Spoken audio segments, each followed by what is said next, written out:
Salut à tous, c'est Mo. Aujourd'hui on se retrouve pour une vidéo sur la coloration végétale. Oui, on entend le mot coloration végétale partout, c'est un peu la tendance depuis quelques années, mais la plupart des gens ne savent pas ce que c'est réellement. Ils pensent simplement que c'est une coloration, qu'il n'y a pas d'ammoniac, est-ce qu'il y a des plantes, il n'y en a pas, on peut trouver ça dans les magasins bio, est-ce que c'est pareil que le henné, etc. Donc on va voir tout ça ensemble. Il faut savoir tout d'abord que la coloration végétale existe depuis des centaines et des centaines d'années. On peut retrouver ça si vous étudiez dans l'histoire de la coiffure. Déjà par exemple les Égyptiens, que ce soit les Pakistanais, que ce soit les Romains qui se coloraient les cheveux à base de plantes, parfois malheureusement de métaux lourds, mais de plantes pour réaliser leur coloration, pour les faire plus rouges, plus noirs, pour les blondir, etc. Donc ce n'est pas absolument pas quelque chose de nouveau. Généralement, la copine va voir une autre en disant qu'est-ce que tu as à faire? Je fais une coloration végétale purement en plantes, 100% naturelle. Ah c'est super, je vais demander à mon coiffeur s'il peut me la faire.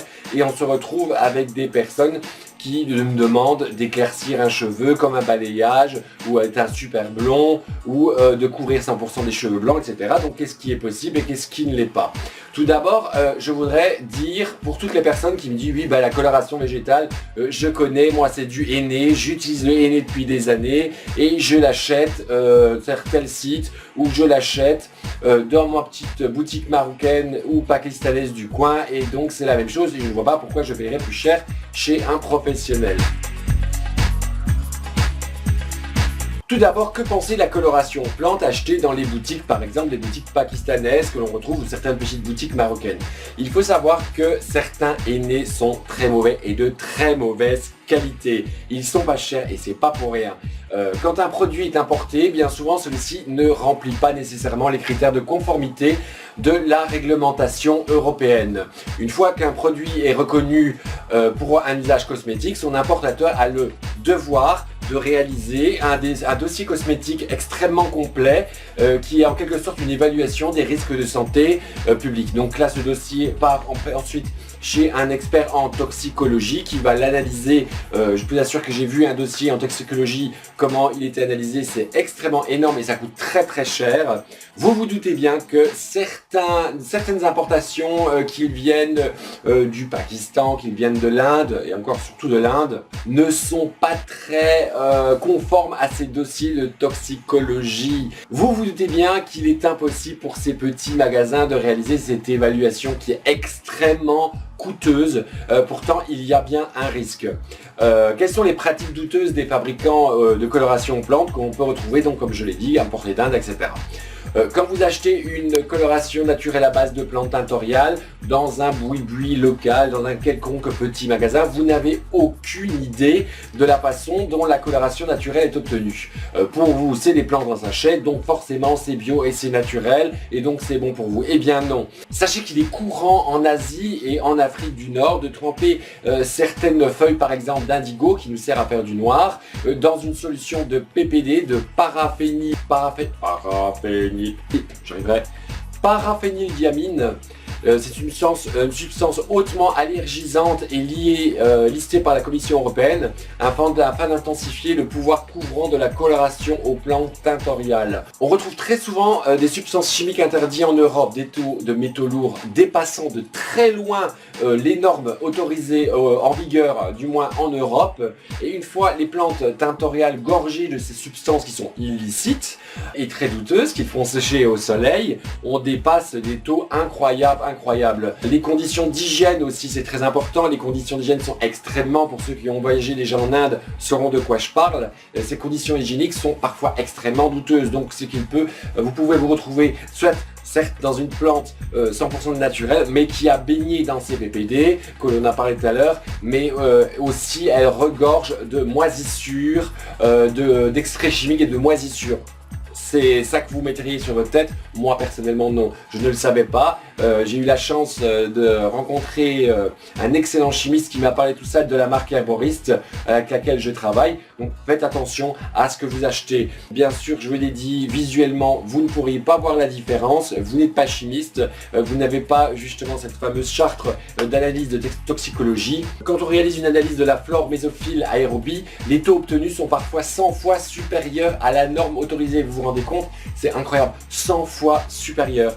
Donc n'oubliez pas qu'un produit cosmétique frelaté peut s'avérer très dangereux pour votre santé. Je répète encore une fois, ce n'est pas parce que vous allez acheter votre aîné qui vous coûte 2 € dans la boutique marocaine ou pakistanaise du coin ou même chinoise que ce sont des bons produits. Faites très attention à ça. Comment reconnaître une véritable coloration végétale? Beaucoup de magasins bio vendent des produits soi-disant sans ammoniac, totalement bio, naturel. Eh bien non, là aussi faites attention, la plupart des gens, même des vendeurs dans certains magasins bio, ne n'y connaissent strictement rien. On pourra parler des marques donc dans les magasins comme les Trois Chênes, etc. qui ne sont pas du tout des colorations végétales. Gardez à l'esprit d'une manière simple que si vous devez mélanger deux produits, c'est-à-dire un tube et un autre, l'un dans l'autre, vous avez affaire à une coloration chimique. Même s'il marque sans ammoniac, sans PPD, etc. c'est une coloration chimique. Je sais de quoi je parle. Je prends par exemple la marque Natulic, qui est une des marques bio-organiques. Je dirais pas bio-organique justement parce qu'on n'a pas le droit de dire bio, mais la manière organique avec des plantes quand même dedans d'une manière assez naturelle, mais il y a de la chimie dedans. Il ne faut pas se leurrer quand il y a une transformation du cheveu au niveau de la mélanine, c'est qu'il y a une composition chimique. Certes, certains de ces colorations sont moins nocifs pour la personne qui les utilise, non seulement pour le coiffeur, mais la personne qui les applique sur son cheveu, mais elle contient encore certaines substances, je ne vais pas trop rentrer dans le détail, comme des résorcines, des PPD, de l'ammoniac, etc. Qui peuvent être cancérigènes, des perturbateurs endocriniens, et ça peut aller très loin. Donc quand vous entrez chez votre coiffeur, si vous voulez vraiment une coloration 100% végétale, sachez une chose, c'est simplement des plantes, un mélange de plantes et de l'eau chaude, il n'y a rien d'autre. Attention quand même, il y a certaines marques qui vous vendent des colorations végétales. Vous voyez certes votre coiffeur préparer devant vous de l'eau chaude avec des petites plantes et il mélange et il vous dit que c'est de la coloration végétale, mais certaines marques sont, je dirais, pas très honnêtes avec le client, car si vous regardez la composition de leur peau, vous voyez bien que c'est bourré d'ingrédients chimiques. Certes, vous allez retrouver du henné, vous allez retrouver telle ou telle plante, mais derrière vous avez une liste impressionnante d'ingrédients chimiques, tout simplement pour faire tenir la couleur d'une manière extrêmement rapide et pas que le client ait à rester plus d'une heure ou 1h15 dans le salon. Donc exigez par votre coiffeur de pouvoir voir l'emballage de peau qu'il utilise justement pour sa coloration végétale. Moi je sais que personnellement, tout est transparent chez moi. J'ai la cliente qui veut voir la composition que j'ai fait exprèmement pour elle, parce que ce sont des compositions bien entendu personnalisées. Hein, c'est pas comme l'esprit, je prends un tube de couleur machin. Non, ce sont différentes plantes qu'on ajoute selon le désir le désir voulu de la cliente, pardon. Donc n'hésitez pas à votre coiffeur de lui demander justement ce qu'il utilise, et là vous risquez surtout parfois d'être assez surprise. Donc j'insiste, faites attention dans les colorations naturelles que vendent les magasins bio, dès que vous mettez de l'oxydant dedans, donc deux produits l'un dans l'autre, vous avez affaire non pas à une coloration naturelle, mais une marque issue de la pétrochimie avec toutes les réactions allergènes et autres qui se font. Oui, je peux vous conseiller un blog qui s'appelle Les Cheveux de Mini, qui dépeint cette ambiguïté que des marques vendues en magasin bio telles que Herbatin, Belliflore, les Trois Chênes entretiennent. Ne vous fiez donc jamais à l'emballage et encore moins à la publicité. Quand vous voyez sans résorcine, sans PPD, sans ammoniac, sans parabènes, lisez alors ce que contient réellement cette fausse coloration naturelle. Quels sont les avantages de la coloration naturelle? C'est là qu'on va passer dans le vif du sujet et vous saurez tout. Alors, les avantages de la coloration naturelle, c'est une coloration donc aux plantes et qui est absolument inoffensif pour la santé. L'atout majeur de la coloration naturelle, vous ne risquez donc absolument rien. Les plantes tinctoriales n'ont aucun effet indésirable sur la santé et sur la structure du cheveu, qui n'est jamais dégradée, puisque c'est une couche pigmentaire qui se colle à la paroi du cheveu. C'est pour ça que j'aime dire que c'est une coloration soin, puisque contrairement à la coloration chimique qui va rentrer dans le cheveu, qui va ouvrir les écailles et endommager la mélanine, parce qu'on force les cheveux à prendre une couleur, là, la coloration végétale va simplement se mettre en couches successives autour du cheveu, va le soigner, les écailles du cheveu restent fermées et donc vous ne vous retrouvez pas avec un cheveu sec, abîmé, pas brillant, ou du moins dans les colorations par exemple traditionnelles, on se retrouve avec une coloration très brillante et au bout de 2-3 semaines, elle commence à se délaver, elle a moins de brillance, elle a moins d'éclat et le cheveu paraît tout sec, tout filasse. Ça, c'est dû à la transformation chimique, bien entendu, de la coloration.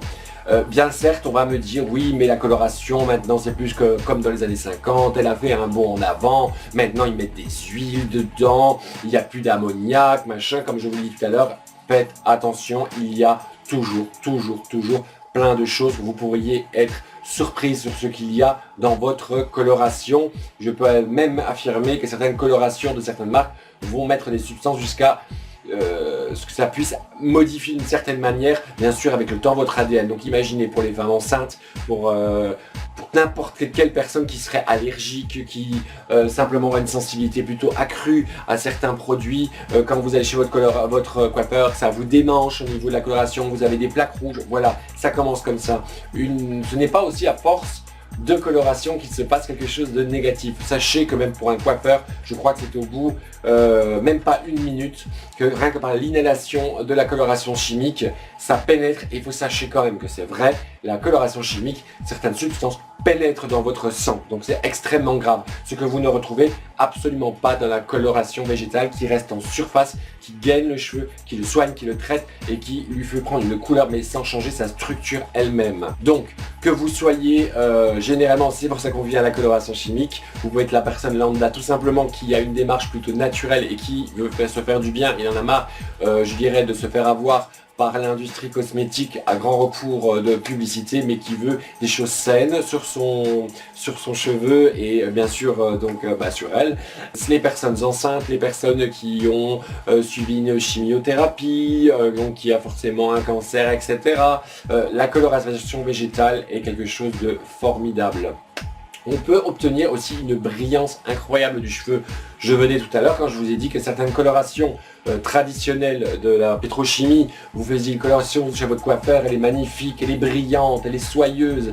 Et au bout d'une semaine ou deux, elle commence à être moins belle, moins brillante, le cheveu paraît plus sec. Et bien pas en coloration végétale, parce que la coloration végétale, elle se fixe entre les écailles du cheveu et les cicatrise entre elles. Le résultat est immédiat, une brillance incomparable du cheveu. Comme le cheveu n'est pas agressé, sa structure n'est pas agressée, eh ben, elle s'envoie renforcée à chaque application de coloration végétale et la brillance reste.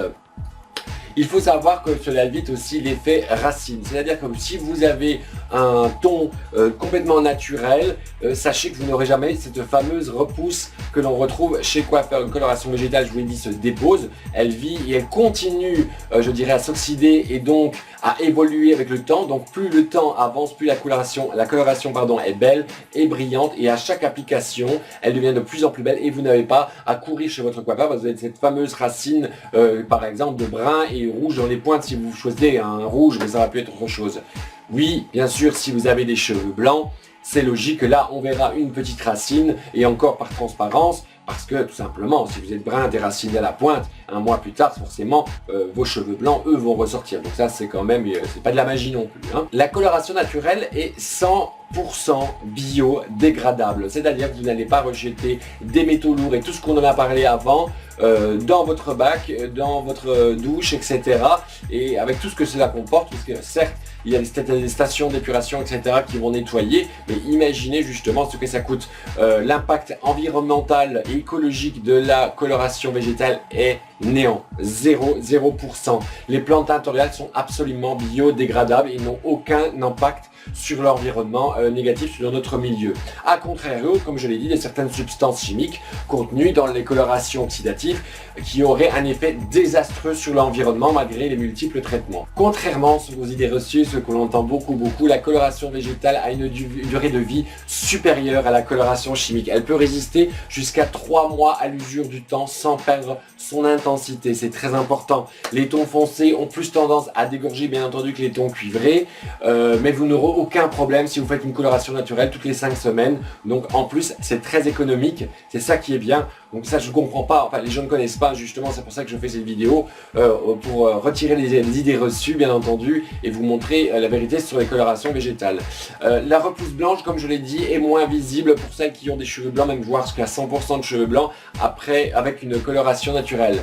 Comme ce sont des couches successives qui concentrent la couleur, il y a parfois un effet un peu de transparence qui peut s'observer à la racine par rapport aux pointes. Cet effet permet justement, quand le cheveu repousse d'obtenir un ton plus dégradé qu'une coupure franche qu'on retrouve dans les colorations chimiques. C'est beaucoup plus harmonieux, beaucoup plus naturel que cette horrible repousse que vous retrouvez à chaque fois, même si vous avez 50% de cheveux blancs. Ça peut être sympa, surtout pour les personnes qui sont très blanches déjà en racine. La question que vous allez me dire tout de suite, c'est est-ce que j'ai une coloration chimique sur mes cheveux? Est-ce que j'ai le droit de faire une coloration plante? Est-ce que ça ne va pas faire un couac l'un à l'autre? Eh bien non, il n'y a aucune contre-indication à faire une coloration aux plantes directement après une coloration chimique. Sauf si vos cheveux sont décolorés. Là, il faudra faire très attention. Il faudra peut-être d'abord réparer la matière parce que ces cheveux qui étaient décolorés, méchés, etc. Pourraient être extrêmement poreux et prendre justement d'une manière un petit peu spécifique. Mais ça, on retrouve ça aussi dans la coloration chimique. La coloration naturelle est avant tout un soin protecteur respectant la cuticule du cheveu. Donc vos cheveux auront beaucoup plus de brillance, seront beaucoup plus sains. On peut également faire des tons sur tons, c'est-à-dire que si vous voulez des châtains, des blonds, etc. qui sont pas forcément avec un reflet intense, on peut parfaitement faire des colorations qui se rapprochent le plus, je dirais, de votre coloration, de votre teinte naturelle. On peut également profiter de vos cheveux blancs, comme je l'ai expliqué, pour donner un effet de transparence, mais aussi un effet de balayage très harmonieux dans des châtains que j'ai déjà vu par exemple où la personne avait des cheveux blancs, au lieu de les couvrir, avoir cet aspect mat et vraiment artificiel, perruque, on peut retrouver cet aspect de balayage naturel et sans abîmer vos cheveux. Ça c'est super. Alors bien sûr, vous allez me dire, c'est formidable, la coloration végétale, c'est vraiment le boom, oui, c'est sain pour les cheveux, ça les soigne, ça me donne des belles couleurs brillantes, comme je veux, etc. Mais il doit avoir quand même des limites. Eh bien oui, il y a des limites.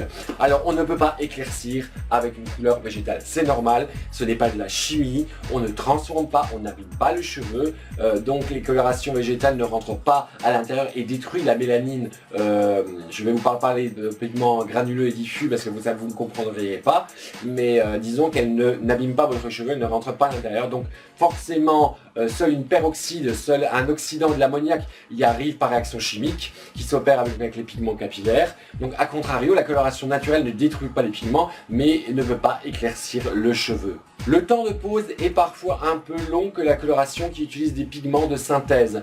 Vous pouvez faire le parallèle avec les fast-food. Ils vous nourrissent en 10 minutes, mais ce qu'ils vous proposent, est-il encore comestible? Ça c'est une question très dure. Alors pour les presser, c'est sûr que certaines colorations végétales, notamment quand vous êtes 100% blanche et qu'il faut refoncer ces racines blanches, prendre un peu de temps, ça peut aller. Donc le ton varie, ça peut aller jusqu'à 1h15 pour des tons extrêmement flamboyants, des tons où il faut corriger les racines qui sont blanches, les cheveux blancs. Mais par contre pour des blonds qui veulent simplement intensifier, avoir un ton un petit peu plus doré, un ton un peu plus beige, un ton un peu vénitien, ça peut prendre 10 minutes, 15 minutes, vous voyez. Donc la coloration végétale a quand même, je dirais, ce laps de temps selon votre désir. Ça c'est très important. Point très important que j'ai déjà dit, mais je reviens dessus, vous êtes une personne unique, il n'y a pas besoin de copier et d'être voilà, la photocopie de telle ou telle personne. Si vous venez par exemple chez moi ou dans un autre salon de coiffure qui utilise, là je prends des très bons produits qui sont de la marque Herboriste, vous venez, vous avez une consultation qui est personnalisée, vous ne retrouverez pas le fameux nuancier méchier, je trouve ça assez vulgaire, qui vous montre, vous voulez ça madame, ok je vous applique ça, ok il n'y a pas de souci, machin. Non, chaque cliente est unique, chaque cliente vous devez avoir votre propre couleur qui va être déterminée par rapport à votre désir, ce qui peut être fait bien entendu, mais aussi par rapport à la nature de votre cheveu, son pH, son degré de sensibilité et ce que vous voulez pour l'avenir.